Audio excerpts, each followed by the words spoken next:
Assalamualaikum warahmatullahi wabarakatuh.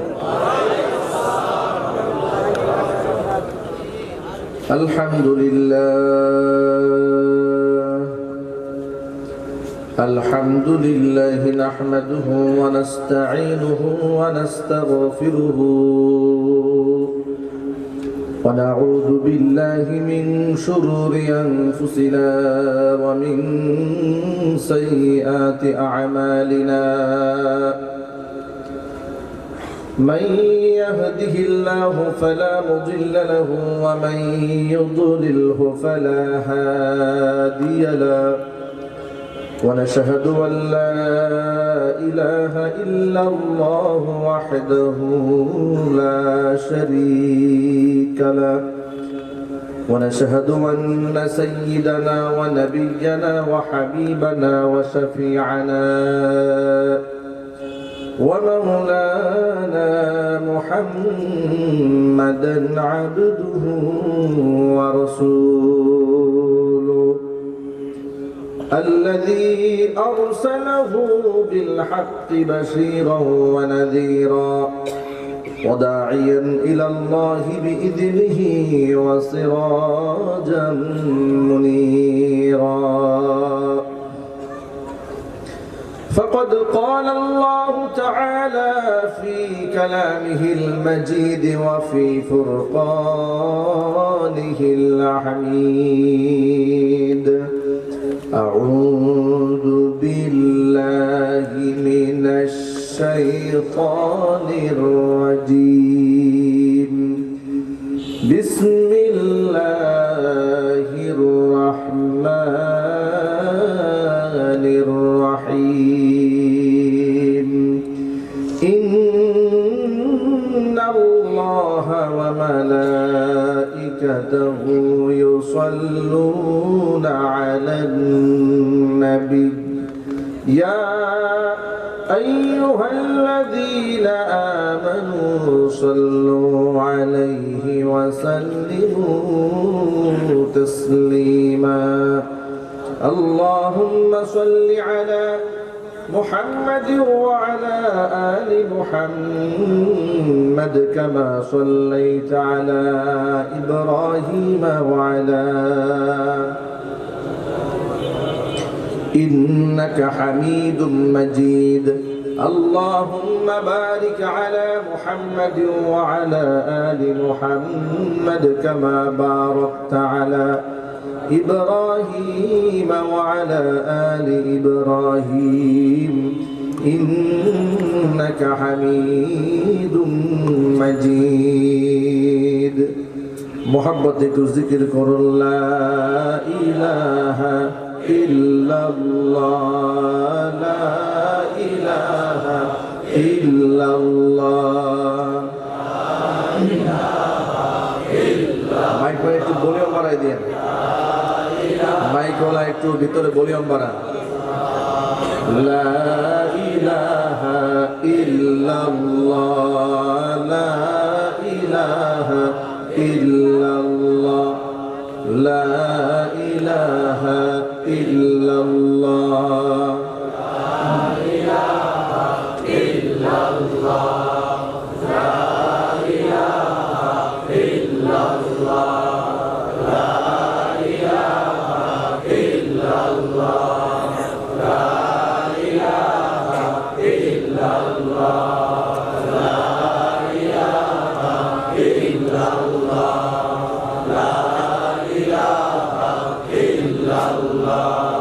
লা ইলাহা ইল্লাল্লাহ লা ইলাহা ইল্লাল্লাহ লা ইলাহা ইল্লাল্লাহ লা ইলাহা ইল্লাল্লাহ লা ইলাহা ইল্লাল্লাহ লা ইলাহা ইল্লাল্লাহ মুহাম্মাদুর রাসূলুল্লাহ সাল্লাল্লাহু আলাইহি ওয়াসাল্লাম। ঐতিহ্যবাহী মুন্সিগঞ্জ জেলার অন্তর্গত গজারিয়া থানাধীন জামালদি পূর্বপাড়া জামে মসজিদের উন্নয়ন প্রকল্পে জামালদি চাঁদের আলো ইসলামিক সংগঠনের উদ্যোগে আয়োজিত 11তম বার্ষিক ইসলামী মহাসম্মেলনের শেষ অধিবেশনের সম্মানিত সভাপতি সাহেব, আমন্ত্রিত হাজারাত উলামায়ে কেরাম, মুরব্বিয়ানে ইজম, অত্র এলাকা এবং পার্শ্ববর্তী এলাকার বিভিন্ন প্রান্ত থেকে ছুটে আসার দিন দরদি ঈমানদার পরহেজগার মুত্তাকি ভাইয়েরা, পর্দার অন্তরালে অবস্থানরত মা খাদিজাতুল কুবরা রাদিয়াল্লাহু তাআলা আনহার উত্তরসূরি, মা আয়েশা সিদ্দিকা রাদিয়াল্লাহু তাআলা আনহার উত্তরসূরি, আমার দিনদার ঈমানদার পরহেজগার মুত্তাকি পর্দানিশীন মা এবং বোনেরা, মহান আল্লাহ রাব্বুল আলামিনের আলিশান দরবারে লাখো কোটি শুকরিয়া আদায় করছি যে মহান আল্লাহ রাব্বুল আলামিন উম্মার এই ক্লান্তি লগ্নে হাজারো প্রতিকূলতাকে উপেক্ষা করে আল্লাহ সুবহানাহু ওয়া তাআলা আমাদেরকে কোরআনের মাহফিলে বসে কোরআন সুন্নাহ থেকে আলোচনা করার, আলোচনা শোনার সুন্দর একটি আলোকিত পরিবেশ আমাদেরকে উপহার দিয়েছেন। এই জন্য আমরা হৃদয়ের গভীর থেকে সবটুকুন ভালোবাসা উজাড় করে আল্লাহ সুবহানাহু ওয়া তাআলার শেখানো ভাষায় শুকরিয়া আদায় করছি। জবান ছেড়ে দিয়ে সকলে একযোগে বলছি আলহামদুলিল্লাহ। রব্বানা লাকাল হামদ হামদান কাসীরা তাইয়িবান মুবারাকান ফীহি রব্বানা লাকাল হামদু কামা ইয়ানবাগি লিজালালি ওয়াজহিকা ওয়া আযীমি সুলতানিকা। অক্লান্ত পরিশ্রম করে যারা এই জান্নাতের বাগান সাজিয়েছেন, শোনার জন্য যারা দূর দারাজ থেকে এসেছেন, সকলকে আল্লাহ তাআলা মাফ করে দিন। অত্র এলাকার সমস্ত মুর্দিগানের কবরে আযাবকে আল্লাহ তাআলা মাফ করে দিন। আল্লাহ পাক আমাদের সকলকে হেদায়েতে কামেলা, সিহহাতে কামেলা নসিব করেন। করোনার প্রাদুর্ভাব চলছে গোটা বিশ্বব্যাপী।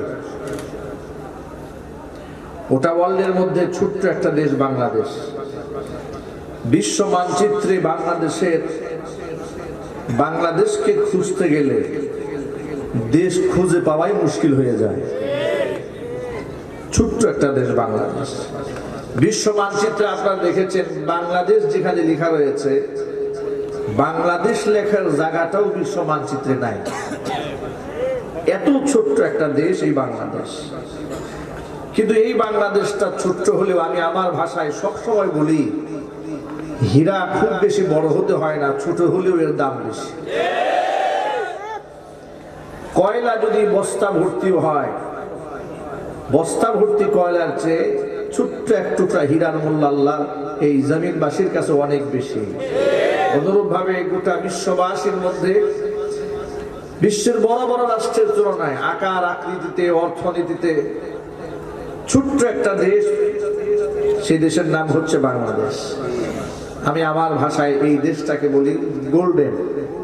এটা একটা সোনা, এটা একটা ডায়মন্ড, হীরার টুকরা। এত মূল্যবান এই দেশটা যে এত বেশি মূল্যবান সম্পদ আল্লাহ পাক এই দেশে আমাদেরকে দান করেছেন। পৃথিবীর অনেক দেশই আল্লাহ পাক এত দামি নিয়ামত দেন নাই। গোটা ওয়ার্ল্ডের মধ্যে জায়গার দিক থেকে শ্রেষ্ঠ হচ্ছে মক্কাতুল মুকাররমা, মদিনাতুল মুনাওয়ারা। এতে কোনো সন্দেহ নাই, ঠিক কি না? কারণ সেখানে কোরআন নাযিল হয়েছে, সেখানে রয়েছে আল কাবাতু বাইতুল্লাহ, সেখানে রয়েছে রওজাতুম মিন রিয়াজিল জান্নাহ, সেখানে রয়েছে নবী করিম সাল্লাল্লাহু আলাইহি ওয়াসাল্লামের মাকবারা, হুজুরের রওজা রয়েছে সেখানে। নিঃসন্দেহে এই দিক থেকে কাবা, মক্কা মুকাররমা অনেক দামি, অনেক মর্যাদাপূর্ণ, যার সাথে পৃথিবীর কোনো ভূখণ্ডের কোনো তুলনাই চলে না। কিন্তু গোটা বিশ্ববাসীর মধ্যে আল্লাহ পাক যতগুলো দেশ উপহার দিয়েছেন বিশ্ববাসীকে, তাদের মধ্যে ছোট্ট ভূখণ্ডটা গোটা পৃথিবীর দ্বিতীয় বৃহত্তর মুসলিম দেশ। এই দেশে যত কোরআনের হাফেজ রয়েছে, যে মাটিতে কোরআন নাজিল হয়েছে সে মাটিতেও এত হাফেজ সাহেব নাই। এই দেশে যতগুলো মসজিদ রয়েছে গোটা পৃথিবীতে কোনো দেশে এত মসজিদ নাই। এদেশে যতগুলো মাদ্রাসা রয়েছে গোটা ওয়ার্ল্ডে কোনো দেশে এত মাদ্রাসা নাই। এদেশের মানুষের হৃদয়ে রসুলের জন্য, কোরআনের জন্য যে ভালোবাসা রয়েছে গোটা বিশ্বে তার বিরল দৃষ্টান্ত। গোটা পৃথিবীতে এমন নমুনা কোথাও খুঁজে পাওয়া যায় না। এমনকি মক্কা মুকাররমা মদিনাতুল মুনাওয়ারার মানুষের যে বর্তমান সময়ে উপমহাদেশের এই বাংলাদেশের সোনার টুকরা, হীরার টুকরা দেশের জনগণের হৃদয়ে রসুলের মহাব্বত, রসুলের সুন্নাহর মহাব্বত সবচেয়ে বেশি। এই জন্য আমি এই দেশটাকে আমার ভাষায় হীরার টুকরা বলেছি, ডায়মন্ডের টুকরা বলেছি। আল্লাহ সুবহানাহু ওয়া তাআলা এই দেশটাকে ইসলামের জন্য কবুল করে নেন। আল্লাহ সকলের চিৎকার দিয়ে বলুন আল্লাহুম্মা আমিন। একটি গুড নিউজ দিয়ে আজকে আমি আলোচনা শুরু করবো ইনশাআল্লাহ। যত মানুষ আমার সামনে, আপনারা এতগুলো মানুষ জমে বসে আছেন, আপনাদের কি ভয় হচ্ছে যে করোনায় ধরবে? এই আতঙ্ক যেন আপনাদেরকে আতঙ্কগ্রস্ত না করে ফেলে, এই জন্য আপনাদেরকে একটা গুড নিউজ দিয়ে আজকে আলোচনা শুরু করতে চাচ্ছি। আমা তাওফীকি ইল্লা বিল্লাহ আলাইহি তাওয়াক্কালতু ওয়া ইলাইহি উনীব। 2020 সন শেষ হয়ে 2021 সন শুরু হয়েছে। করোনা প্রাদুর্ভাবের কারণে বিশ্বের শক্তিশালী রাষ্ট্রগুলো বিপর্যস্ত হয়েছে, অর্থনীতিতে ধস নেমেছে, ক্ষতবিক্ষত হয়েছে, অসংখ্য লাশ পড়েছে। পৃথিবীর সর্বোৎকৃষ্ট মানের চিকিৎসা ব্যবস্থা যে সমস্ত দেশগুলোর মধ্যে রয়েছে, মেডিকেল সায়েন্সে যারা গোটা বিশ্বের মধ্যে শীর্ষস্থানে রয়েছে, তারাও হিমশিম খেয়ে লাশের পর লাশ তাদের হসপিটাল থেকে তারা বের করেছে। এত লাশের ভিতরে, এত গজবের মধ্যে গোটা বাংলাদেশের দিকে একটু তাকিয়ে দেখুন। এত বেশি ঘনবসতি, এত বেশি মানুষের উঠা বসা, এখানে এত অসচেতন মানুষ বাংলাদেশে। তুলনামূলক ভাবে এই দেশের মানুষকে আল্লাহ পাক রহমতের চাদর দিয়ে ঢেকে রেখেছে। এর একটা বড় কারণ থাকতে পারে। গুড নিউজটা হচ্ছে, করোনা যখন দেশে শুরু হলো, লকডাউন শুরু হলো, স্কুল, কলেজ, বিশ্ববিদ্যালয়, মাদ্রাসা সব বন্ধ করে দেওয়া হলো। মসজিদের মুসল্লিদের মধ্যেও সীমিত হারে মসজিদে আসার জন্য অনুমতি প্রদান করা হলো, ঠিক কিনা? তখন উলামায়ে কেরাম সরকারের শীর্ষ কর্মকর্তাদের সাথে পরামর্শ করলেন, স্বরাষ্ট্রমন্ত্রীর সাথে পরামর্শ করে দেশের মাদারিসে কওমিয়ার হিফজখানাগুলো সর্বপ্রথম চালু করার সিদ্ধান্ত গ্রহণ করলেন। সরকার এই ব্যাপারে চমৎকার ভূমিকা রেখেছে, এই জন্য সরকারকে এই ব্যাপারে আমরা সাধুবাদ জানাই। তিনি মাদারিসে কওমিয়াগুলো দরজা খুলে দিয়েছে ছাত্রদের জন্য, ছাত্রীদের জন্য। হাজার হাজার লক্ষ লক্ষ ছাত্ররা কওমি মাদ্রাসায় 6 মাস এই করোনাকালীন সময়ে সহাবস্থান করেছে। সেখানে একসাথে থেকে খেয়ে তারা পড়াশোনা করেছে। 20 সাল শেষ হয়ে 21 সাল শুরু হয়েছে। 21 সালের মধ্যে রিপোর্ট হচ্ছে এই 6 মাসের ভেতরে টেকনাফ থেকে তেতুলিয়া, রূপসা থেকে পাথুরিয়া পর্যন্ত যে কওমি মাদ্রাসার শিশু বাচ্চা থেকে শুরু করে বয়স্ক পর্যন্ত একসাথে এত লক্ষ মানুষ উঠা বসা করেছে। এই লক্ষ লক্ষ জনতার ভিড়েও একজন উস্তাদ, একজন ছাত্র, একজন শিক্ষক, একজন শিক্ষয়িত্রী এই রোগে আক্রান্ত হয় নাই। সাহায্য করেছেন কে? যদি বলতে হবে কে সাহায্য করেছে? এই হচ্ছে সর্বপ্রথম গুড নিউজ। এখান থেকে একটা মেসেজ আমরা গ্রহণ করতে পারি, যে মেসেজটি 1000 বছর আগে বিশ্বনবী দুজাহানের বাদশা ইমামুল মুরসালিন রাহমাতুল লিল আলামিন নবীনা মুহাম্মাদুর রাসূলুল্লাহ সাল্লাল্লাহু আলাইহি ওয়াসাল্লাম দিয়েছেন। হুজুর বলেছেন লা আদওয়া। ইসলামী আকীদার মধ্যে, ইসলামে যারা বিশ্বাস করে তাদের দিলের মধ্যে এই বিশ্বাস যেন না থাকে রোগের নিজস্ব সংক্রামক কোনো ক্ষমতা থাকে, এই বিশ্বাস যেন কোনো মুসলমান না করে, কারণ রোগের নিজস্ব কোনো ক্ষমতা নাই। সাহাবায়ে কেরাম জিজ্ঞেস করলেন, ইয়া রাসূলুল্লাহ, রোগের মধ্যে যদি সংক্রামক প্রতিক্রিয়া যদি রোগের মধ্যে না থাকে, আমরা বাস্তবতার মধ্যে তো এমন দেখতে পাই, আমরা দেখতে পেয়েছি বিরাট বড় একটা উটের পালের ভিতরে কোন একটা উটের গায়ে যদি খাজলি পচরা দেখা যায়, দেখা যাচ্ছে একটা উট থেকে একে একে সমস্ত উটগুলো আক্রান্ত হয়ে যায়। এর দ্বারা কি প্রমাণ হয় না রোগ সংক্রামক একজনের গা থেকে আরেকজনের গায়ে যায়?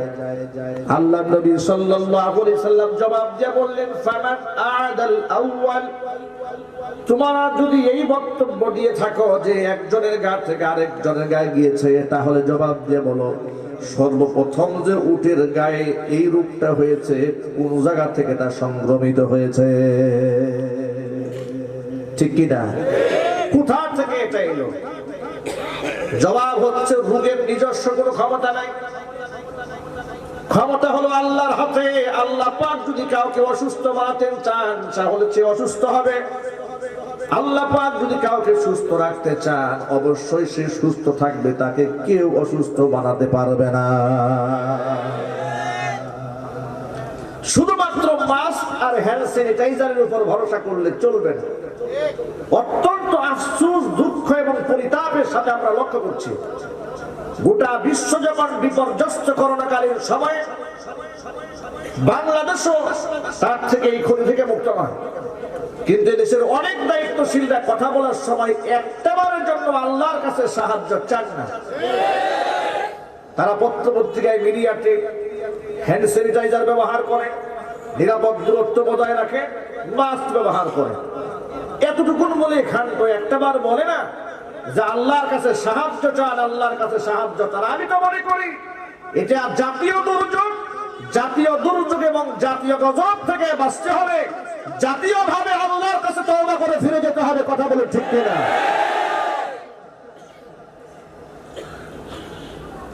কারণ হলো কোনটা আযাব আর কোনটা গজব এটা তো আমরা জানি না। আবার আল্লাহ পাক বলেন, যত মুসিবত তোমাদের জীবনে আসে, মুসিবত আমি এমনিতেই দেই নাই। ওয়ামা আসাবাকুম মিন মুসিবাতিন ফাবিমা কাসাবাত আইদিকুম ওয়া ইয়াফু আন কাসীর। যত বিপদ তোমাদের পাকড়াও করে সব তোমাদের নিজেদের হাতের কামাই করা। অসংখ্য মানুষকে তো আমি আল্লাহ ছাড় দিয়া দেই, ক্ষমা করে দেই, অসংখ্য বিষয়কে আমি আল্লাহ ছেড়ে দেই। আবার মাঝে মাঝে কিছু বিষয়ে তোমাদেরকে আমি পাকড়াও করি, সামান্য সাজার সম্মুখীন তোমাদেরকে করি। কেন করি সেটাও শোনো। আল্লাহ পাক বলেন, যাহারাল ফাসাদু ফিল বাররি ওয়াল বাহরি বিমা কাসাবাত আইদিন নাস লিয়ুযীকাহুম বা'দাল্লাযী আমিলু লা'আল্লাহুম ইয়ারজিউন। জলে এবং স্থলে যত প্রকারের বিপর্যয় হয়, যত প্রকারের ঘূর্ণিঝড় হয়, যত প্রকারের জলোচ্ছ্বাস হয়, অতিবৃষ্টি হয়, অনাবৃষ্টি হয়, খরতাপ হয়, যত প্রকারের মুসিবত তোমাদেরকে পাকড়াও করে, সব মানুষের হাতের কামাই করা। আমি মাঝে মাঝে এদেরকে সাজাটা কেন দেই? লিয়ুযীকাহুম বা'দাল্লাযী আমিলু, মানুষ যে অপকর্ম করেছে কিছুটা স্বাদ যেন আস্বাদন করে নিজেরা সতর্ক হইয়া আল্লাহর দিকে ফিরে আসতে পারে, আল্লাহর দিকে যেন ফিরে আসতে পারে। এই জন্য আল্লাহ কিছুটা সাজা দেন, পরিপূর্ণ সাজা আল্লাহ পাক দেন না। এই জন্য মাঝে মাঝে বিপদ আসলে, মুসিবত আসলে মুমিনরা ঘাবড়াবে না, মুমিনরা সতর্ক হবে। যদি বলুন ঠিক কিনা? কপাল পোড়া মুসলমান এত বড় দুর্যোগ দেখার পরেও আল্লাহকে চিনল না। এত বড় করোনা এসেছে, আল্লাহ সুবহানাহু ওয়া তাআলাকে বোঝার চেষ্টা করল না। বাস্তবতার দিকে তাকায় দেখুন, যারা খুব বেশি মাস্ক ব্যবহার করেছে, হ্যান্ড স্যানিটাইজার যারা বেশি ব্যবহার করেছে, নিরাপদ দূরত্ব যারা বেশি বজায় রেখেছে, করোনায় তাদেরকেই বেশি পাকড়াও করেছে। যদি বলেন ঠিক কিনা? একদম বিশ্বের শ্রেষ্ঠতম প্রধানমন্ত্রী ডোনাল্ড ট্রাম্প থেকে শুরু করে, কি ডোনাল্ড ট্রাম্প মনে হয় ঘন ঘন মসজিদে যাইতো নাকি? আর জুবাইর আহমদ আনসারী জানাজা পড়ে গিয়েছিল না, আহমদ শরীফ সাহেবের জানাজা এসেছিল। এর করোনা হলো কেন? যে লোকটা তার অফিসের মধ্যে এতটা সতর্কতা অবলম্বন করেছে, অফিস চলাকালীন সময় লাইভ টেলিকাস্ট হচ্ছে একটা অনুষ্ঠানে, একজন ব্যক্তি তার অনুষ্ঠানে বসে হাসি দিয়েছে, কাশি দিয়েছে, তাৎক্ষণিক ক্যামেরা চলছে, গোটা বিশ্ববাসী দেখছে, চোখের সামনে তার রুম থেকে লোকটাকে বের করে দিয়েছে। এতটা সতর্ক থাকার পরেও ডোনাল্ড ট্রাম্প এবং তার পরিবার করোনায় আক্রান্ত হলে, এর মানে বিশ্ব মানবতাকে আল্লাহ পাক মেসেজ দিয়েছেন, দেখ হ্যান্ড স্যানিটাইজার নিরাপদ দূরত্ব দিয়ে গজব থেকে বাঁচা যায় না, সাহায্য যদি আমার না থাকে কোন প্রকার মাস্ক ব্যবহার করে গজব থেকে বাঁচতে পারবি না।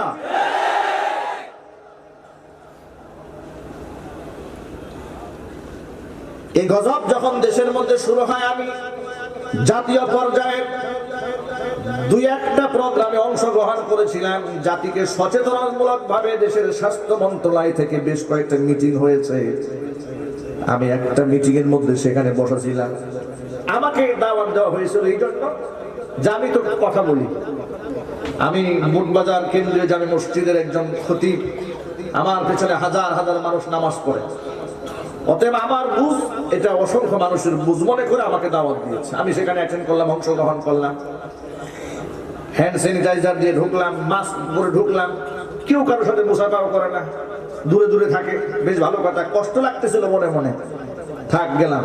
সর্বশেষ কি হয়েছে শুনেন, যত মানুষ সেখানে বক্তব্য রাখলেন, বিশ্বাস করেন ওয়াল্লাহি দুই একজন লোক ছাড়া একজন লোক একবারের জন্য আল্লাহর কথা বলে নাই। শত শত মানুষ কথা বলেছে, সবাই শুধু বলেছে হ্যান্ড স্যানিটাইজার ব্যবহার করেন, এই রোগকে আমরা নিরাময় করব, এর সাথে মোকাবেলা করব। কত বড় বাহাদুর হয়ে গেছে, করোনার সাথে ঘুষাঘুষি করবে, মোকাবেলা করবে। কত বড় পাগল হলে এই ধরনের বক্তব্য দেওয়া যায়, জোরে বলুন ঠিক কিনা? দেশের মধ্যে সুনামি আসে, হারিকেন আসে, বিপর্যয় আসে, ঘূর্ণিঝড় আসে, তখন বলে ভয়ের কোনো কারণ নাই, ঘূর্ণিঝড় ঠেকাবার জন্য জাহাজ 5টা রেডি আছে। এগুলো পাগল ছাড়া কোনো সুস্থ মানুষ বলতে পারে? আরো যদি বলেন না আপনারা বলতে পারে? এই করোনাকালীন সময়েও আমরা আল্লাহর কাছে সাহায্য চাই। কার কাছে চাই? জোরে জোরে কার কাছে? ভারতে আপনারা দেখেছেন করোনাকে বিদায় করার জন্য মশাল মিছিল নিয়ে বের হয়েছে। পাগল কি গাছে ধরে? এই দৃশ্য দেখে শয়তান নাকি গলায় দড়ি দিয়েছিল মনে হয়। করোনা বিদায় করার জন্য মশাল মিছিল বের করেছে ভারতে। শুধু মশাল মিছিল, কাঁসার প্লেটে, স্টিলের প্লেট, এই প্লেটের মধ্যে একটা হাতুড়ি নিয়ে জোরে জোরে আওয়াজ দিচ্ছে, পেটাচ্ছে আর বলতেছে করোনা দূর হয়ে যা, করোনা দূর হয়ে যা। ভাইরা আমার, একটুখানি ভেবেছেন মানুষ কতটা কমন সেন্স ছাড়া হলে, মানুষের বিবেক বুদ্ধি কতটা নিষ্ক্রিয় হয়ে গেলে, কতটা ব্যর্থ হয়ে গেলে তারা ঝুল বাজাইয়া করোনাকে দূর করে দেয়। আবার কেউ তো গরুর গোবর সারা গা মেখেও তৃপ্ত হয় না, এটাকে জুস বানিয়ে পান করা শুরু করেছে। যার কারণে প্রধান ধর্মগুরু যিনি গরুর পেশাব পান করতে করতে ক্লান্ত হয়ে সর্বশেষ হসপিটালে ভর্তি হয়েছে। এই দৃশ্য আপনারা পত্র পত্রিকায় পেয়েছেন। কারো ধর্মীয় মূল্যবোধে হিট করার জন্য বলিনি, শুধুমাত্র আমি বোঝাতে চেয়েছি আপনাদের কাছে যে সাহায্য যদি আল্লাহর পক্ষ থেকে না আসে, গরুর পেশাব খান, গোবর খান, গায়ে মাখেন, ঢোল পিটান, তবলা বাজান, নারিঙ্গি আর সারিঙ্গি দিয়ে আর মোকাবেলা করবেন শব্দ দিয়ে, এই গজব থেকে কি বাঁচা সম্ভব হবে? না, বাঁচা সম্ভব হবে না। আমাদের কওমি মাদ্রাসার ছেলেরা ঢোলও বাজায় নাই, গোবর মাখায়নি, গরুর পেশাবের ধারে কাছেও যায় নাই। এমনকি আমার দৃঢ় বিশ্বাস তারা হ্যান্ড স্যানিটাইজার খুব ব্যবহারও করে নাই। তারা যে কাজটা করেছে, 5 ওয়াক্ত নামাজ পড়ে তারা পবিত্র থাকেন। কওমি মাদ্রাসার হিফজখানার এক একটা অঙ্গন হচ্ছে এক একটা জান্নাতের টুকরা। জোরে জোরে বলেন সুবহানাল্লাহ। নাপাকের কোনো স্থান নাই সেখানে। 24টা ঘন্টার মধ্যে 16 থেকে 18 ঘন্টা পর্যন্ত কোরআন সুন্নাহ যারা তিলাওয়াত করেন, কোরআন যারা পড়েন, সেই প্রতিষ্ঠানের নাম হচ্ছে হিফজ মাদ্রাসা। সেই মাদ্রাসার ছেলেরা লেখাপড়া করলেন, শত শত হাফেজ হলেন, একজন সন্তান হয়ে আক্রান্ত হলেন না। প্রিয় ভাইরা আমার, আল্লাহ সুবহানাহু ওয়া তাআলা জাতিকে দেখায় দিলেন, কিন্তু সবাই এটা দেখবে না। চোখ থাকিতে অন্ধ যারা, তারা এটা দেখবে না। আলেমদের অবদানও দেখবে না, তাদের পবিত্রতাও দেখবে না, তাদের শ্রেষ্ঠত্বও দেখবে না, গুণাগুণ দেখবে না। শুধুমাত্র দোষ তালাশ করে বেড়ায়।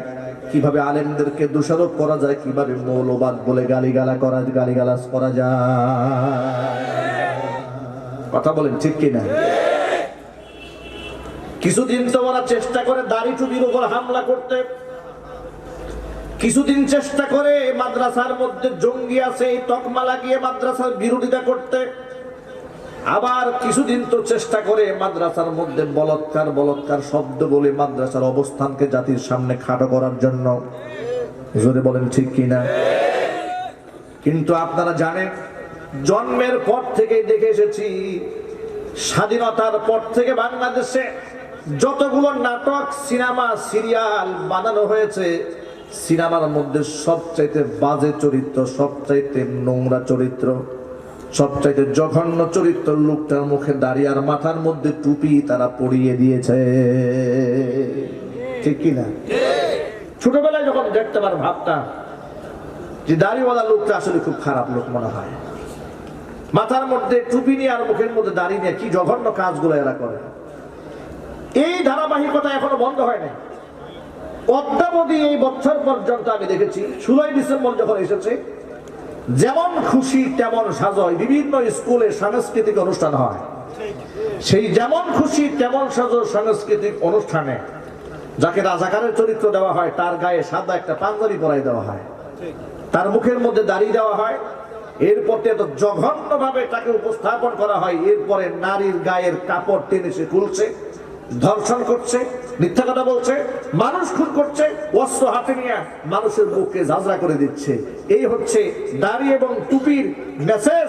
ওরা বিশ্ববাসীর সামনে এভাবে যুগ যুগ ধরে তুলে ধরার চেষ্টা করেছে। এখন আমি যদি আপনাদের সকলের কাছে জানতে চাই, আসলে কি বাংলাদেশের দাড়ি এবং টুপিওয়ালাদের চরিত্র এরকম? জবাবটা কিন্তু সবাই দেন নাই। যাদের সন্দেহ হয় তারা জবাবটা দিবেন না। যাদের সন্দেহ না থাকে, মুমিন মুসলমান হয়ে থাকলে এক বাক্যে সত্যকে বলিষ্ঠ কণ্ঠে উচ্চারণ করে বলবেন, সিনেমাতে, নাটকে, সিরিয়ালে, পত্র পত্রিকায়, মিডিয়াতে কিংবা সাংস্কৃতিক অনুষ্ঠানে দাড়ি টুপির বিরুদ্ধে যেভাবে তারা উস্কানিমূলক ভাবে উপস্থাপন নোংরা ভাবে করে থাকে, বাস্তবতার সাথে কি এর আদৌ সম্পর্ক আছে?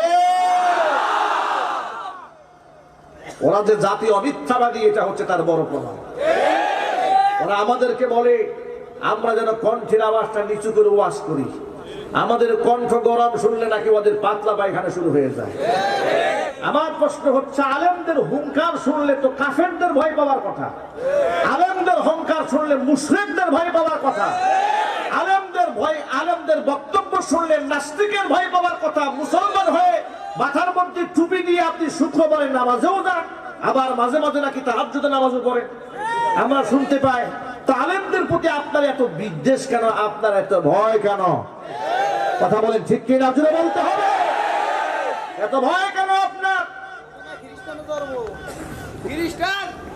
আমি সকল ভাইদেরকে বলি এইভাবে, গোটা বাংলাদেশে ইসলামিক কৃষ্টি কালচার আদর্শের উপরে হামলা করার জন্য, প্রতিষ্ঠানগুলোকে বরবাদ করার জন্য একদিন দুদিন ধরে নয়, স্বাধীনতার পর থেকে এখনো পর্যন্ত একটা গোষ্ঠী প্রতিনিয়ত আলেমদের বিরুদ্ধে উস্কানি দিয়েই যাচ্ছে।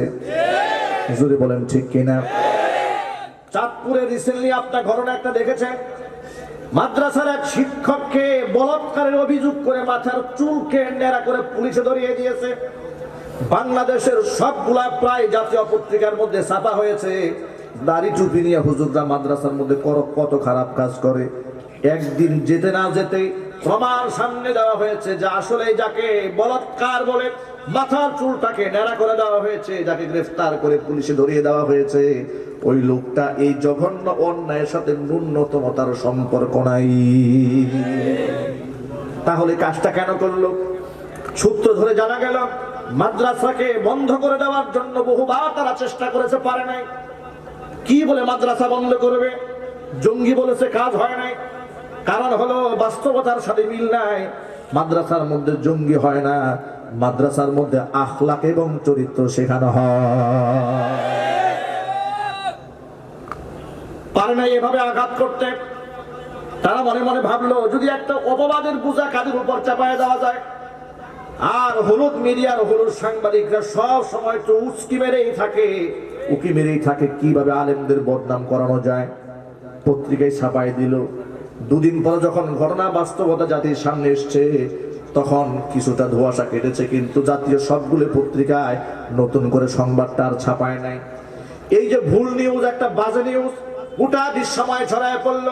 মাদ্রাসার উপর একটা ভালো একটা খারাপ একটা ব্লেম দেওয়ার জন্য, জঘন্য একটা অপবাদ দেওয়ার জন্য চেষ্টা তারা এভাবে যুগ যুগ ধরে চালিয়েছে।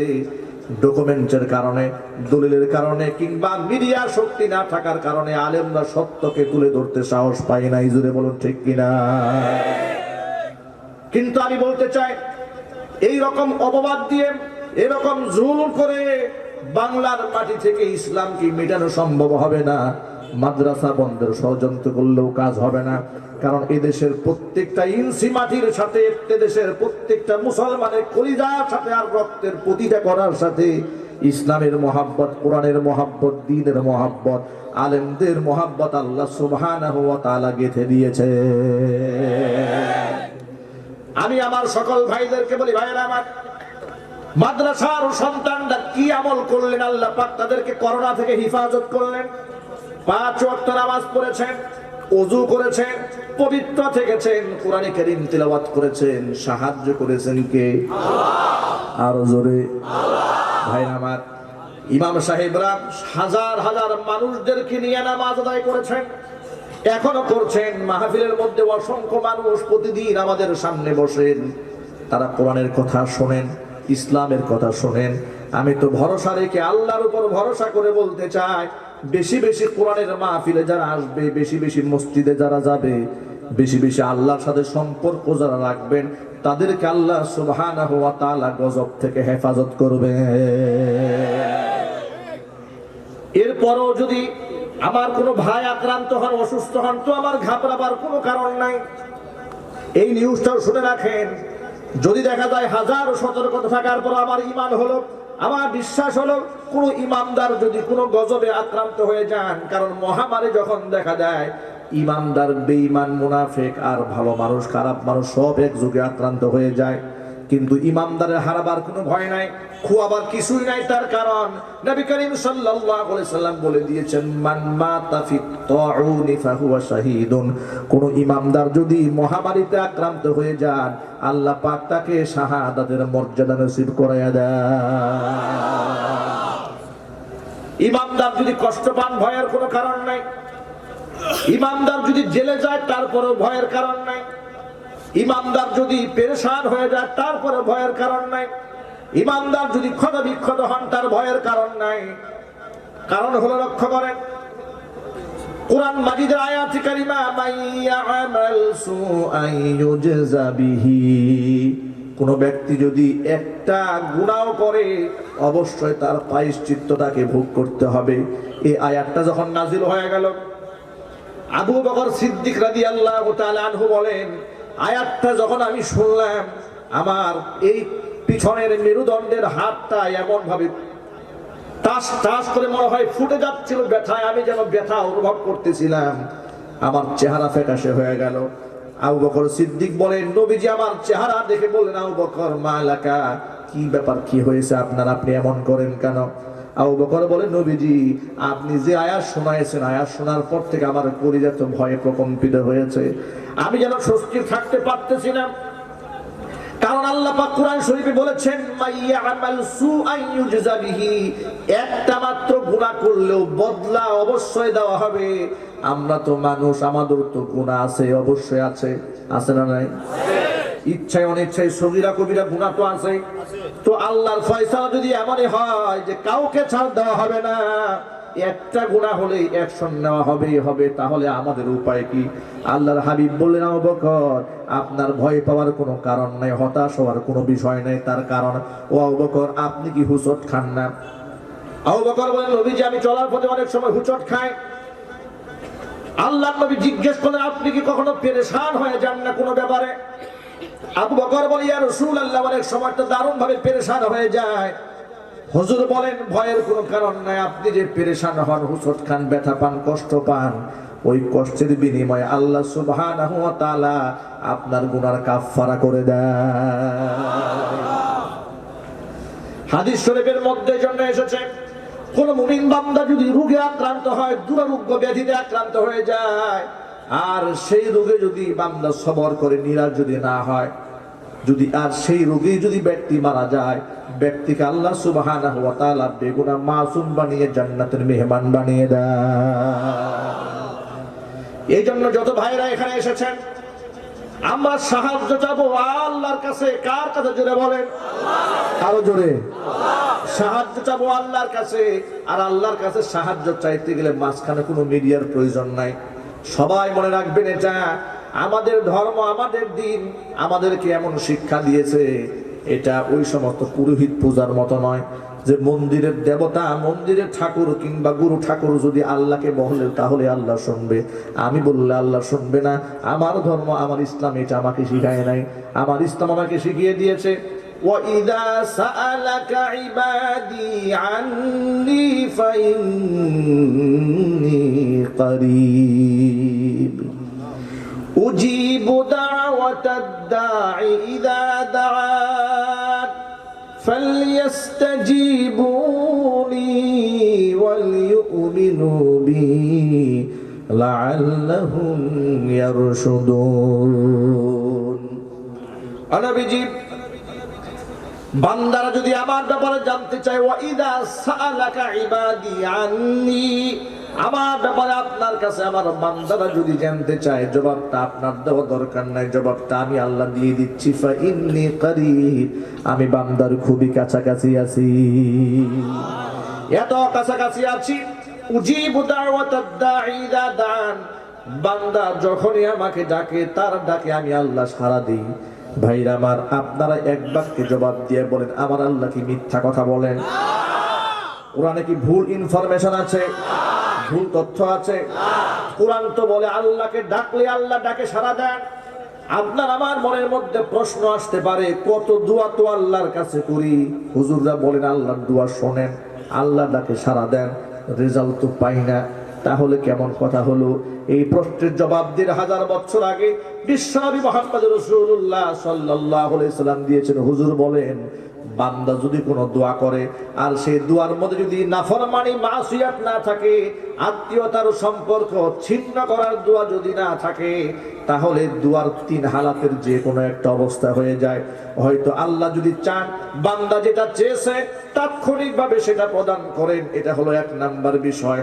আর যদি আল্লাহ পাক তার মধ্যে কল্যাণ মনে না করেন, তাহলে এই দোয়াটা পরকালের জন্য যখন তার কঠিন মুসিবতের সময় হবে, মিজানের পাল্লায় যখন তার বিনিময়ের বড় দাম হয়ে যাবে, সোয়াবের বড় মর্যাদা হয়ে যাবে, পরকালে পাল্লার মধ্যে উঠায় দেওয়ার জন্য সোয়াবটাকে আল্লাহ পাক পরকালের জন্য ইনভেস্ট করে রাখে। 2 নাম্বার সূরা। 3 নাম্বার সূরা হচ্ছে দোয়া করেছে, আল্লাহ পাক শুনেছেন, এই দোয়াটা বিফলে যাবে না। দোয়ার কারণে সামনে আগত একটা বিপদ যা এখনো তার জীবনে আসে নাই, ওই বিপদটাকে আল্লাহ পাক এই দোয়ার বিনিময়ে দূরীভূত করে দেন। এজন্য যত ভাইরা এখানে এসেছেন, আল্লাহর কাছে নির্ভয়ে, নিঃসংকোচে, লজ্জা ছাড়া আপনারা আল্লাহকে ডাক দেন। কাকে ডাকবো? একটু জুড়ে বলেন তো, আল্লাহ। আরো জুড়ে বলেন, আল্লাহ। আল্লাহকে নির্ভেজাল ভাবে, নিঃসংকোচে আপনি আল্লাহকে ডাকেন। আপনি শুনে অবাক হবেন, আল্লাহকে একবার যদি বান্দা ডাক দেন, আল্লাহ খুশি হয়ে যান। বান্দা আল্লাহকে যদি 2বার ডাক দেন, আল্লাহ আরো খুশি হন। 3বার ডাক দিলে খুশি হয়ে যান। 4বার যদি আল্লাহ পাককে ডাকে, আল্লাহ আরো খুশি হন। 5বার যখন বান্দা আল্লাহকে ডাকেন, আল্লাহ শুধু খুশি হন না, ফেরেশতাদেরকে ডেকে বলে, ফেরেশতারা, যে বান্দা আমার কাছে 5 বার চেয়েছে, 5টা বার আমাকে ডাক দিয়েছে, সে শুধু আমার বান্দা নয়, এই বান্দা হচ্ছে আমার নিকটতম বান্দা। তাকে নিকটতম বান্দাদের তালিকার মধ্যে ওর নামটা উঠাইয়া দে। পৃথিবীতে সবচেয়ে আপন হলো মা, সবচেয়ে আপন হলো বাবা, তাতে কোনো সন্দেহ নাই। সেই বাবা মার কাছে একবার দুবার তিনবার চাইলে বাবা মা বিরক্ত হয়ে যায়। আল্লাহ সুবহানাহু ওয়া তাআলা এমন মেহেরবান, বিরক্ত তো হনি না, বেশি চাইলে আল্লাহ পাক বেশি খুশি হয়ে যান। যদি বলেন সুবহানাল্লাহ। মাইকের আওয়াজ বাহিরে যাচ্ছে, মা বোনরাও শুনতে পাচ্ছেন। এই পয়েন্টে ছোট্ট একটা কথা বলে নেই। লোকেরা গোটা বাংলাদেশে যতগুলো মাজার আছে, ওই মাজারের মধ্যে আমি আমার নিজের চোখে দেখেছি লোকেরা লম্বা সময় সেজদায় পড়ে থাকে। বাস্তবতা আছে না নাই? যদি বলেন আছে না নাই? 3-4 দিন আগেও শাহজালাল ইয়ামানী রাহমাতুল্লাহি আলাইহির কবর আমি জিয়ারত করে এসেছি, মাজার জিয়ারত করেছি। সেখানে গিয়ে দেখি কবরের সামনে একজনে বসে তাসবিহ হাতে নিয়ে, গভীর রাত, গেট বন্ধ করে দেওয়া হয়েছে, পশ্চিম দিকে ঘুরে উনি আল্লাহর নামের জিকির করছে। যা দেখেছি আমি সেটাই বললাম। এর আগে আমি বিদআত কর্ম দেখেছি, কিন্তু গভীর রাতে তেমন লোকজন নাই, 2-3 জন লোক আছে সেখানে। একজন দেখলাম যে আগরবাতি ধরিয়ে আল্লাহ আল্লাহ জিকির করছে। প্রশ্ন হচ্ছে, পাশেই মসজিদ, ইবাদতের জায়গা কোনো কবর নয়। ইবাদতের জায়গা কোনটা? সবাই বলেন না আপনারা? ইবাদতের জায়গা হচ্ছে মসজিদ, কবর হচ্ছে, মাজার হচ্ছে জিয়ারতের জায়গা। কথা বলেন। আপনি এখানে বসে আল্লাহ আল্লাহ বললে আল্লাহ শুনবে, আর মসজিদে বসে শুনবে না? এখানে বসে আছেন কেন? আরো আশ্চর্যের ব্যাপার কি জানেন? যারা এখানে বসে থাকে আজান হয়, এরপরে মসজিদে যায় না। বাস্তবতা আছে না নাই? যেটা বলতে হবে। যেখানে আল্লাহর কাছে চাওয়া দরকার, সাহায্য চাওয়া দরকার, যেখানে আল্লাহকে লম্বা সময় সেজদায় পড়ে থাকা দরকার, আল্লাহর সামনে তাড়াহুড়া করে মানুষ সেজদা দেয়। বর্তমানে নামাজীদেরকে দেখবেন, নামাজি আছে কিন্তু নামাজের মধ্যে কোনো প্রকার তাদিল নাই, ধীর স্থিরতা নাই, তাড়াহুড়ো করে নামাজ পড়ে আসে না নাই? কিন্তু কবরে দেখবেন সেজদা দিয়েছে, পীরের পায়ে সেজদা দিয়েছে, এমন জন্মের সেজদা দিয়েছে, পীর সাহেব যতক্ষণ না টান না দেয় মুরিদ মাথা উঠায় না। আল্লাহর সামনে যেখানে লম্বা সেজদায় পড়ে থাকার কথা ছিল সেখানে থাকে না। কয়েকদিন আগে দেশের এক অভিশপ্ত ভণ্ড বিদায় হয়েছে দেশ থেকে। ভণ্ড বিদায় হওয়ার পরে ভণ্ডের ছেলে বলে, যে বলবে বাবা মারা গেছে ওর ঈমান নষ্ট হয়ে যাবে। চুরি তো চুরি, আবার সেটাও চুরি। কথা বলেন ঠিক কিনা? এটাকেই বলা হয় চোরের মায়ের বড় গলা। এটাকেই বলা হয়, যে বলবে বাবা মারা গেছে সে তার ঈমানই নষ্ট হয়ে যাবে, সে দুজকি হয়ে যাবে। আরে কপাল। সেখানে লম্বা সময় আমি দেখেছি, অনলাইনে ভিডিওতে দেখেছি যে তার মুরিদরা তাকে লম্বা সময় সেজদা করত, তার ছবিকেও সেজদা করে। সাহায্য চাইবো কার কাছে? আল্লাহ সুবহানাহু ওয়া তাআলার কাছে সাহায্য চান। আল্লাহ পাক যদি আমাকে সুস্থ রাখতে চান, কেউ আমাকে অসুস্থ বানাতে পারবে না। আর আল্লাহ যদি অসুস্থ বানাতে চান, দুনিয়ার কোনো মাছ আমাকে সুস্থ রাখতে পারবে না। যদি বলুন ঠিক কিনা? আল্লাহ পাক কোরআনের সাথে, মাদ্রাসার সাথে আমাদের হৃদয়ের সম্পর্ক বানায় দেন। আর যদি বলেন আল্লাহুম্মা আমিন। প্রিয় ভাইরা আমার, আদর্শ নবীর আমরা আদর্শ উম্মত হতে চাই। নামে মাত্র মুসলমান হলে চলবে না। ইসলাম তো গতানুগতিক ভাবে নাম সর্বস্ব, কোন ধর্মের নাম নয়। হিন্দু ধর্ম যেমন মন্দির কেন্দ্রিক, খ্রিস্টান ধর্ম যেমন গির্জা কেন্দ্রিক, ঠিক কিনা? ইসলাম ধর্ম কি মসজিদ কেন্দ্রিক? এরকম একটা ধর্ম নাকি? অনেক মুসলমানদেরকে এ কথা আমি বুঝাতেই পারি না। এ কথা বলতে গেলেই বলে হুজুর তো রাজনীতির ওয়াজ করে। মাথায় ধরে না। মুসলমানের সন্তান হয়ে জীবনের সকল ক্ষেত্রে ইসলাম মান্য করতে হবে, এই বিশ্বাস যদি, এই কনসেপ্ট যদি না থাকে, তাহলে আসলে সে মুসলমান হতে পারে নাই। কথা বলেন ঠিক কিনা? আপনারা সকলেই বলেন আমাদের ধর্ম কি শুধুমাত্র মসজিদ কেন্দ্রিক? আমার ধর্ম আমার জীবনের শুরু থেকে শেষ পর্যন্ত সকল ক্ষেত্রে দিক নির্দেশনা দান করেছে। আর আমার নবী শুধুমাত্র আমাদের জন্য, মুহাম্মদ সাল্লাল্লাহু আলাইহি ওয়াসাল্লাম শুধুমাত্র মুসলমানদের নবী নন, গোটা জগৎবাসীর জন্য তিনি নবী। জুড়ে বলেন সুবহানাল্লাহ। আল্লাহ পাক বলেন ওয়া মা আরসালনাকা ইল্লা রাহমাতাল লিল আলামিন। ও নবীজি, আমি আপনাকে গোটা জগৎবাসীর জন্য রহমত স্বরূপ পাঠিয়ে দিয়েছি।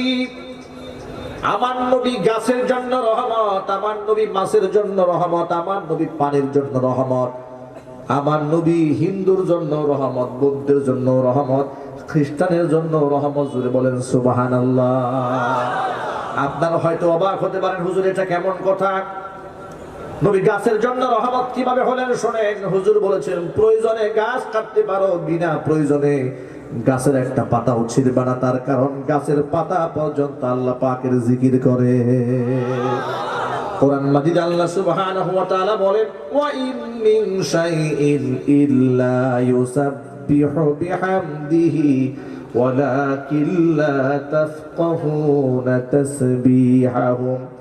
এমন কোন জিনিস পৃথিবীতে নাই আল্লাহ পাকের তাসবিহ তাহলিল না করে, তোমরা তাদের ভাষা বুঝো না। গাছ ও আল্লাহ পাকের দাসত্ব করে আল্লাহর তাসবিহ তাহলিল করে, জানোয়ারগুলো আল্লাহ পাকের তাসবিহ তাহলিল করে। জুড়ে বলেন সুবহানাল্লাহ। আমার নবী পানির জন্য রহমত। হুজুর বলেছেন প্রবাহমান নদীর পাশে বসেও এক ফোঁটা পানির অপচয় করতে পারবে না। সুবহানাল্লাহ। প্রবাহমান নদী, সেখানে গিয়েও পানির অপচয় করা যাবে না। হুজুর পানির জন্য রহমত, হুজুর পানির জন্য রহমত। নবী করিম সাল্লাল্লাহু আলাইহি সাল্লাম দেখতে পেলেন একটা উটের চোখ থেকে বেয়ে বেয়ে পানি পড়ছে। নবী করিম সাল্লাল্লাহু আলাইহি সাল্লাম উটের মালিককে ডাকলেন, ডেকে বললেন তোমার উট তার চোখের পানি দিয়া, তার চোখের ভাষা দিয়ে আমি মুহাম্মদ সাল্লাল্লাহু আলাইহি সাল্লামকে বুঝিয়েছে তুমি যে পরিমাণ পরিশ্রম উটকে করাও সেই পরিমাণ আহার দাও না। সুবহানাল্লাহ। ভেবেছেন আপনারা পানির জন্য নবী করিম সাল্লাল্লাহু আলাইহি সাল্লাম রহমত। তৎকালীন যুগে গাধা এবং খচ্চরের গায়ে লোহা গরম করে দাগ দেওয়া হতো, যাতে করে মালিক তাকে সহজে চিনতে পারে। নবী করিম সাল্লাল্লাহু আলাইহি সাল্লাম দেখলেন একটা প্রাণীর গায়ে এমন ভাবে ক্ষত করে দেওয়া হয়েছে, তার থেকে কষ বেয়ে বেয়ে পড়ছে। এই দৃশ্য থেকে হুজুর বললেন যারা প্রাণীর গাকে ক্ষত করে তাদের উপর আল্লাহ পাকের লানত। আল্লাহু আকবার বলবেন। জানোয়ারের জন্য বিশ্বনবী মুহাম্মদ সাল্লাল্লাহু আলাইহি সাল্লাম রহমত। এবার হিন্দু, বৌদ্ধ, খ্রিস্টান তাদের জন্য কেমনে রহমত শোনেন। এই কথাগুলো আমার দেশের বামপন্থীরা জানে না, কারণ তারা জানবে কিভাবে? তারা তো কোরআনও পড়ে না, হাদিসও পড়ে না, ওরা তো তসলিমা নাসরিনের বই পড়ে। ওরা এমন গবেষক, তারা এমন বুদ্ধিজীবী হয়ে গেছে। এখন তো একটা স্টিল বুদ্ধিজীবী ইদানিং শুনতে পাওয়া যাচ্ছে, তিনি আলেমদেরকে উপদেশ দেন। তিনি করোনাকালীন সময় আলেমদেরকে কাঠ মোল্লা বলে গালিও দিয়েছিলেন। এমন একজন বুদ্ধিজীবী দেশে ইদানিং দেখা যাচ্ছে, আছে না নাই? আরো যদি বলেন। তিনি আবার বাংলাদেশের এক কুখ্যাত বুদ্ধিজীবী, নাম তার শাহরিয়ার কবির। তার পক্ষে অবস্থান নিয়ে তিনি বক্তব্য দিয়ে বেড়াচ্ছেন। আবার তিনি বলেন শাহরিয়ার কবিরকে যেভাবে ব্যঙ্গ বিদ্রুপ করা হচ্ছে, তার পক্ষে যদি আমি কথা না বলি কিয়ামতের মাঠে আল্লাহর কাছে জবাব দিতে হবে। আল্লাহর কাছে কত বড় আল্লাহর ওলি! শাহরিয়ার কবিরের পক্ষে কথা না বললে হাসরের মাঠে আল্লাহর কাছে জবাব দিতে হবে। আল্লাহর কত ভয় করি যায়। রাসূলকে গালি দেয়, ওনার প্রতিবাদ নাই। আলেমদেরকে মৌলবাদ বলে, ওনার প্রতিবাদ নাই। হাড় ভেঙে দেওয়া হবে, ঘাড় মটকায় দেওয়া হবে, পানিতে ভাসায় দেওয়া হবে, দেশান্তরিত করা হবে, ওনার প্রতিবাদ নাই। নাস্তিকের পক্ষে কথা না বললে আল্লাহর কাছে জবাব দিতে হবে। এই লোকটা খায় কি জাতির কাছে স্পষ্ট করা দরকার। কথা বলেন ঠিক কে যেন বলতে হবে।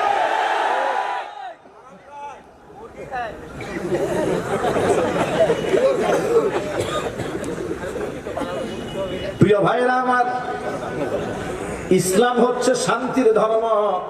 অন্যায়ের ক্ষেত্রে আপনি প্রতিবাদ করতে হবে, এটা ঠিক, কিন্তু আপনি ইসলামের পক্ষে কথা বলেন, আল্লাহর পক্ষে কথা বলেন, নবীজির পক্ষে কথা বলেন। আপনারা অনেক সময় আমাদেরকে বলেন হুজুর আপনারা এত গরম হন কেন মাহফিলে? বলে কিনা? বলে না? ওরা অভিযোগ তুলেছে হুজুর ভাই এত চিৎকার দিয়ে কথা বলে কেন? মিষ্টি মিষ্টি কথা বলতে পারে না, কেঁদে কেঁদে বলতে পারেন, তাহলে তো মাহফিলগুলো ঠিক থাকে। এত গর্জন দেয় কেন হুজুররা? আমি আমার সকল ভাইদেরকে এই কথাটা বোঝাবার জন্য বলি, ভাষা দুই রকম, একটা হচ্ছে উপদেশের ভাষা, আরেকটা হচ্ছে সতর্ক করার ভাষা। দুই ভাষা কি এক ভাষা? যদি বলেন, বাচ্চাকে যখন আদর করবেন, সোহাগ করবেন, বাচ্চাকে যখন পড়াবেন, আল্লাহ চিনাবেন, রসুল চিনাবেন, মিষ্টি মিষ্টি কথা বলে শেখাবেন, যখন দেখবেন এই বাচ্চা না বুঝে হঠাৎ করে আগুনের মধ্যে হাত দিতে যাচ্ছে, তখন আপনি কি করবেন? তখন একটা ধমক দিবেন জোরে সোরে, কথা বলেন ঠিক কিনা? নাকি তখন বলবেন যে আব্বাজান আপনি আগুন ধরছেন, ওখানে যাবেন না? কি বলেন? এইভাবে শুনলে বাচ্চা বলবে এটা ভালো করে মিষ্টি মনে হয়, এটা খাওয়া দরকার। কথা বলুন ঠিক কিনা? এটা যদি আপনারা সহজে বুঝেন, একজন আলেম আপনাদেরকে হিদায়েতের কথা বলেন, মিষ্টি মিষ্টি কথা শোনান, কাহিনী শোনান, যখন সে দেখতে পান যে আপনি জাহান্নামের পথে পা দিচ্ছেন, আপনি জাহান্নামের দিকে হাত বাড়িয়েছেন, পা বাড়িয়েছেন, তখন এই জাহান্নাম থেকে বাঁচার জন্য আলেম আপনাকে ধমকের সুরে কথা বলেন। আর সেই ধমকের ভাষাটা একটু কঠিন হয়, একটু শক্ত হয়, আর এটাই আদর্শ, এটাই বাস্তবতা, এটাই সুন্নাহ। কিন্তু এই ধমকটা আপনি নিতে পারেন না কেন? এই ধমকটা আপনি নিতে পারেন না কেন?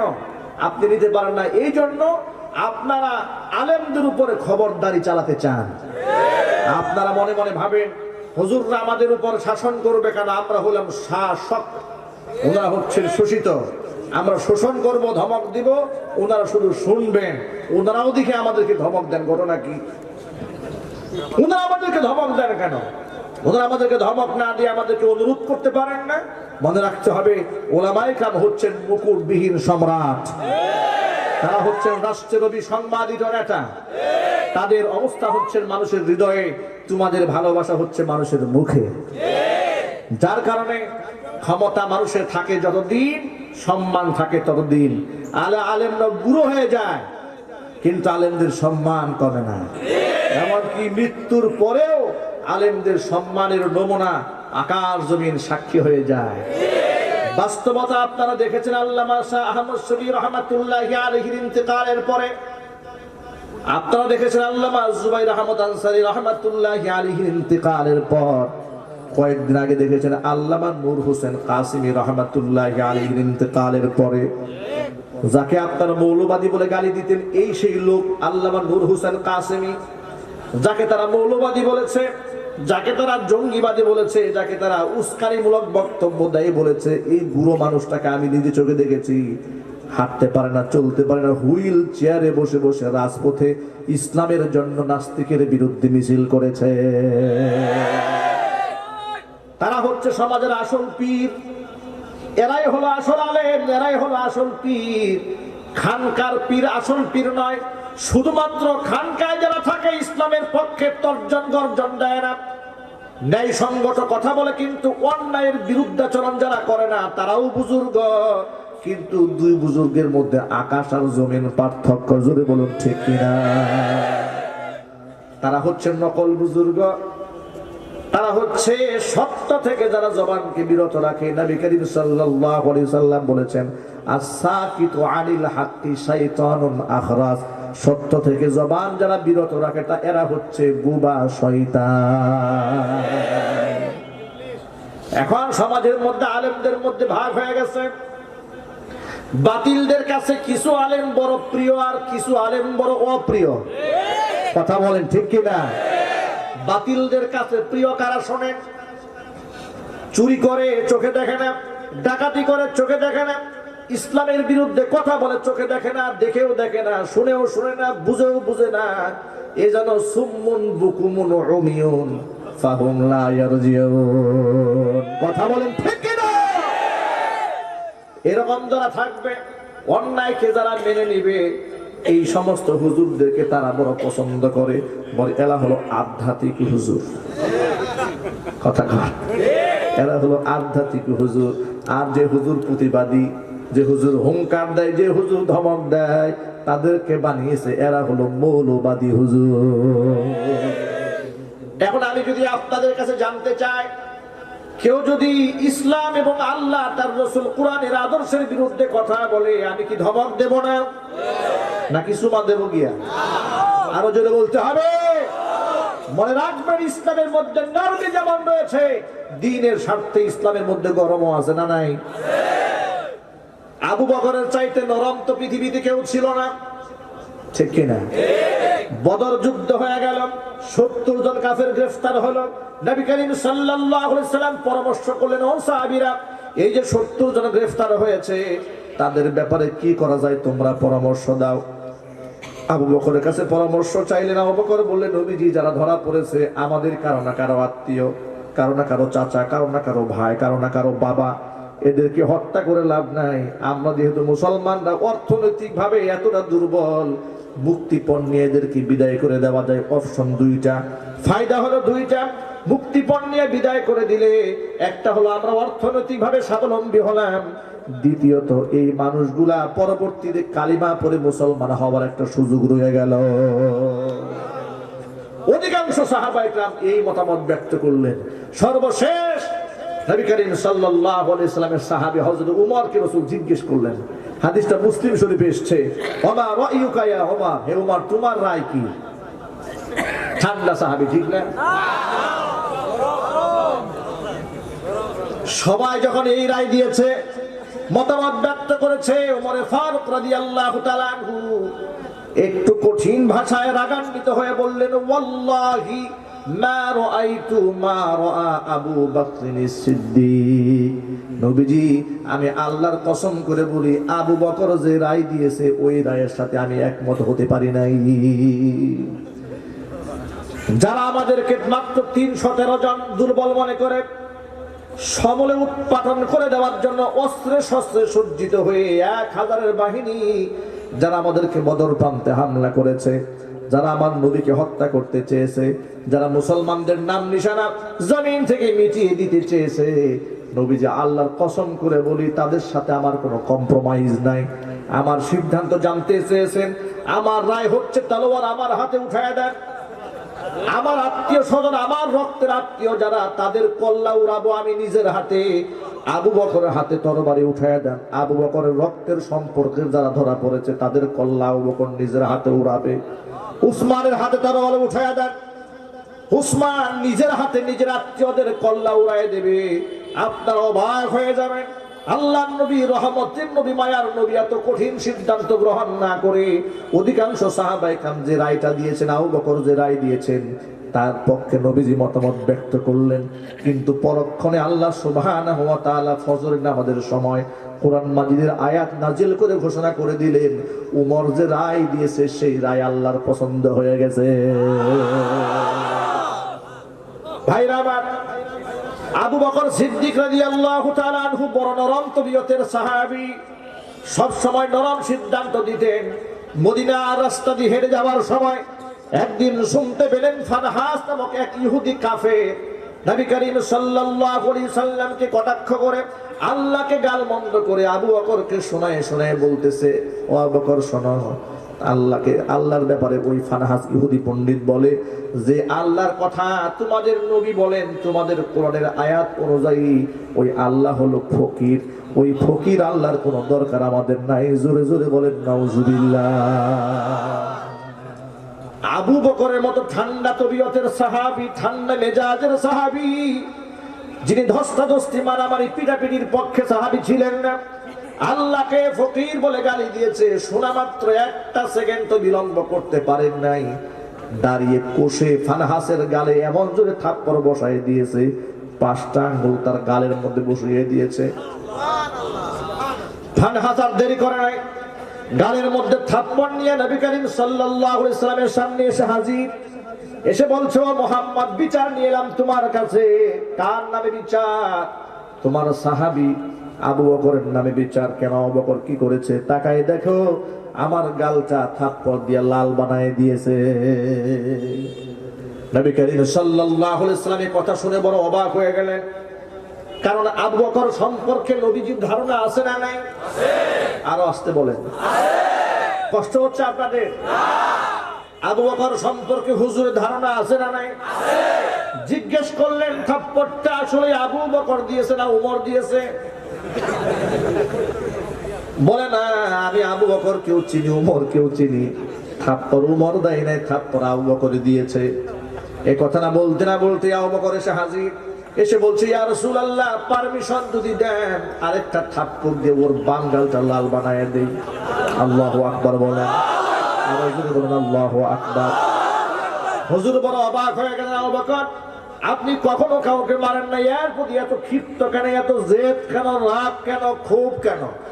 আবু বকর বলেন নবীজি এই লোকটা যদি আমাকে গালি দিত আমি আমার জিদ করতাম না, ক্ষোভ জাহির করতাম না, সবর করতাম, কিন্তু লোকটা আমাকে গালি দেয় নাই, আমার পিতা মাতাকেও গালি দেয়নি, সেই ব্যক্তি আমাকে শুনিয়ে শুনিয়ে আমার আল্লাহকে ফকির বলে গালি দিয়েছে। যদি বলেন নাউজুবিল্লাহ। বরদাস্ত করতে পারি নাই, সহ্য করতে পারি নাই, কষায় গালের মধ্যে মেরে দিয়েছি। হুজুর এবার ফানহাসকে বলে ফানহাস তুমি কি সত্যি আল্লাহকে ফকির বলে গালি দিয়েছো? বলে না, আবু বকর আমার নামে মিথ্যা কথা বানায় বলছে।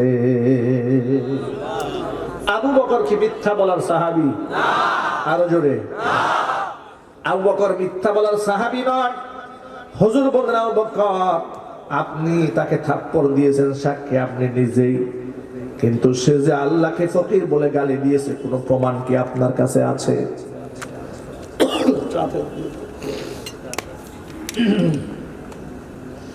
ফকির বলে গালি দিয়েছে কোনো প্রমাণ আছে? আবু বকর বলেন নবীজি যেখানে আমি তাকে থাপ্পড়টা মেরেছি পাশে যারা ছিল সবগুলাই ইহুদি, আমার পক্ষে তো কোনো সাক্ষী নাই। ভাই আমার একটুখানি বোঝার চেষ্টা করেন ঠান্ডা মাথায়। আল্লাহর নবী এখন বিচার করবেন, আপনারা বলেন হুজুর কি পার্সিয়ালিটি করবেন, স্বজনপ্রিয়তা করবেন?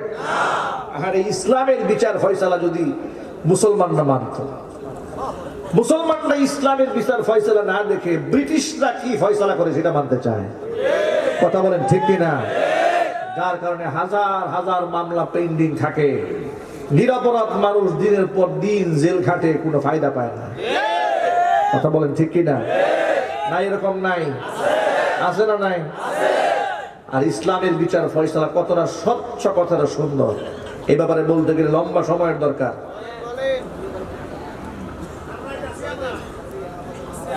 সারা রাত আছে। এই যে দেখেন চাঁদপুরে যে আলেম তার মাথার চুল ন্যাড়া করে লাঞ্ছিত করা হয়েছে, যারা এই কাজটা করলো একজন নিরপরাধ আলেমকে ষড়যন্ত্রমূলক ভাবে এই কাজটা যারা করেছে, ইসলামের দণ্ডবিধি অনুযায়ী এর ব্যাপার কি হতো, এর মাথার চুলটাও ন্যাড়া করে এর দূররা মারা হতো, যে অপবাদটা দিয়েছে। কোরআন মাজিদে বলা হয়েছে যারা মুমিন মুমিনা নারীদেরকে জিনার অপবাদ দেয়, যদি জিনা প্রমাণিত হয় তাহলে তো এদেরকে, যদি বিবাহিত হয় তাহলে এদেরকে রজম মারা হবে, হত্যা করা হবে, অবিবাহিত হলে দূররা মারা হবে।